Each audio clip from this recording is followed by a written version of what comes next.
Mahamahim Rashtrapati, Shraddheya Shri Ramnath Kovind ji, Honorable the Chief Justice of India, Shri S.A. Bobde, this is Ramana, this is Nariman, Attorney General Mr. Venugopal, Solicitor General Mr.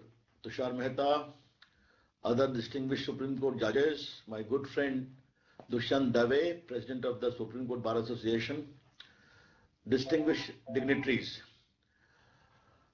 My greetings to all of you on this great Constitution Day, which we are celebrating digitally and not physically. For obvious reasons, we are having a great pandemic, which has afflicted not only India, but the entire globe. One of the biggest challenge which humanity has faced in the last close to 100 years. But in spite of this great challenge, I think there is a scope for great opportunity. And the Supreme Court and the law courts of India rose to great heights, Rashtrapati ji. As I shared a data just before in the function organized by the Supreme Court Bar Association, during this pandemic, Supreme Court till October heard about 30,000 cases digitally. All the high courts of India heard about 13.74 lakhs cases digitally. And all the district courts of India heard about 35.93 lakh cases digitally. Therefore, close to 50 lakh cases have been heard from the Supreme Court to the High Court to the District Court during this period. I'm not talking about the tribunals and the other virtual courts, etc.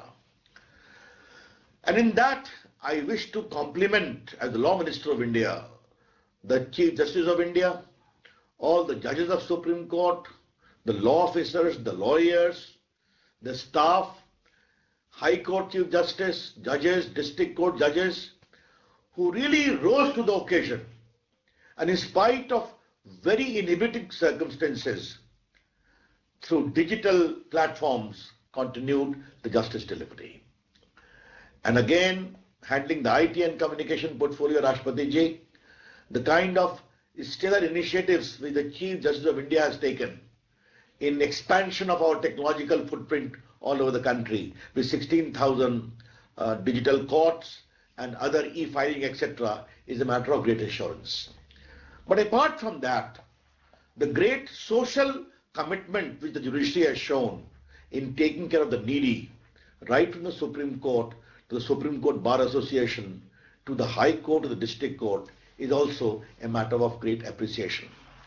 Therefore, what should I say today except to remember a fundamental duty of ours, that care for others too, while remember your right, but Corona teaches us, be also cognizant of your duty towards others.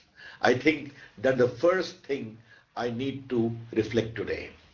Yes, the journey of 71 years, what it has shown, India has emerged as a mature democracy, fully vindicating the trust of our founding fathers who entrusted ordinary Indians with the task of nation building, regardless of their income, education, caste, community, region or language.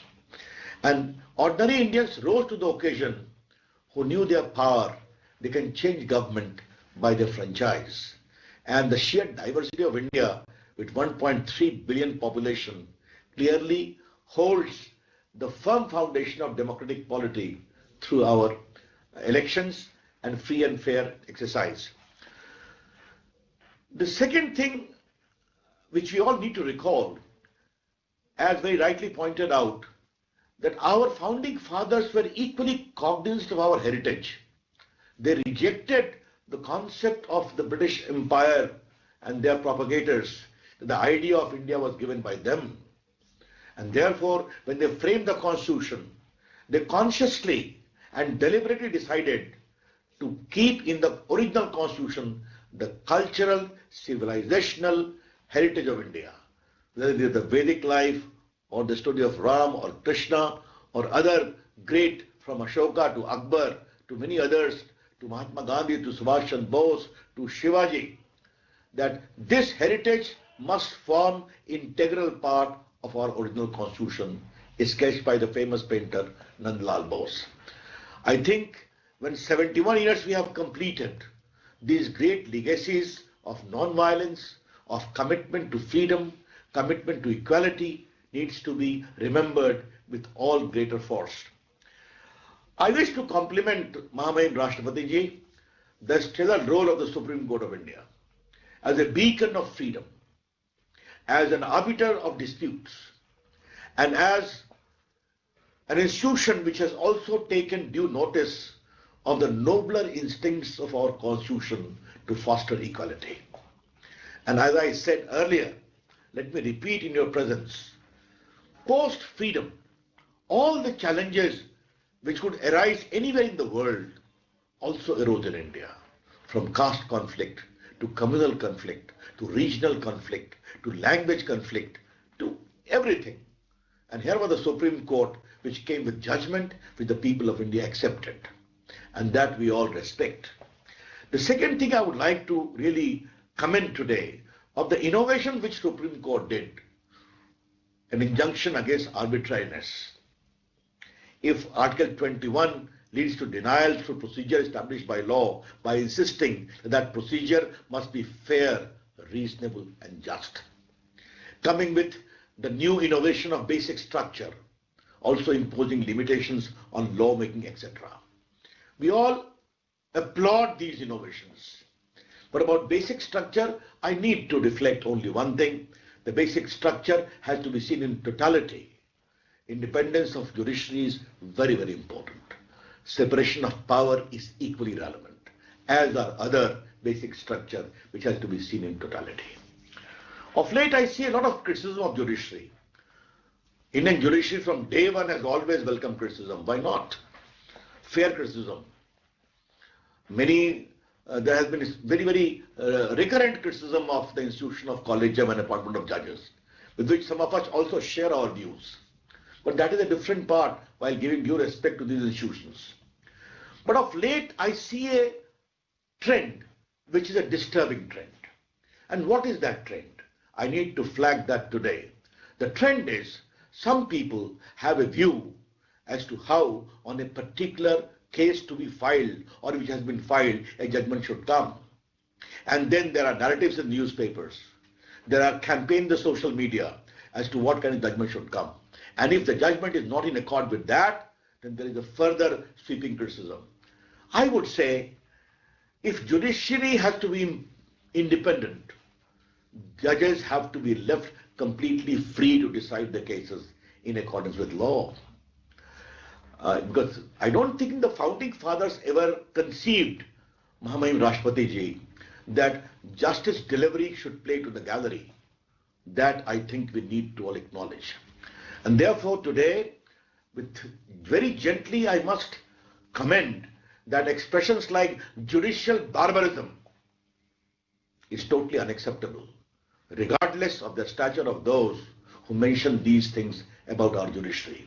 We need to be proud of our judiciary.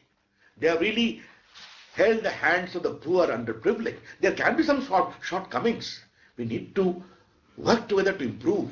But unleashing criticisms which transgresses the boundary of propriety is something which we all need to reflect upon. Having said that, in conclusion, what is my take today, Mahamahim Rashtrapati Ji? Today, on the Constitution Day, let me make an appeal to the entire country and let the judiciary also take a lead in that. Corona is there. Vaccine is likely to come whenever it comes. But let us make a proper commitment. Whenever the vaccine arrives, the medical fraternity, the doctors, the nurses, the supporting staff must be the beneficiary of that vaccine in the very first instance. It is their effort, heroic effort, which has saved so many lives. That is what we owe to themselves. And I think if we make a unanimous resolve, that will be the finest tribute to our fundamental duty as enshrined in our Constitution. Namaskar, thank you, Jai Hind.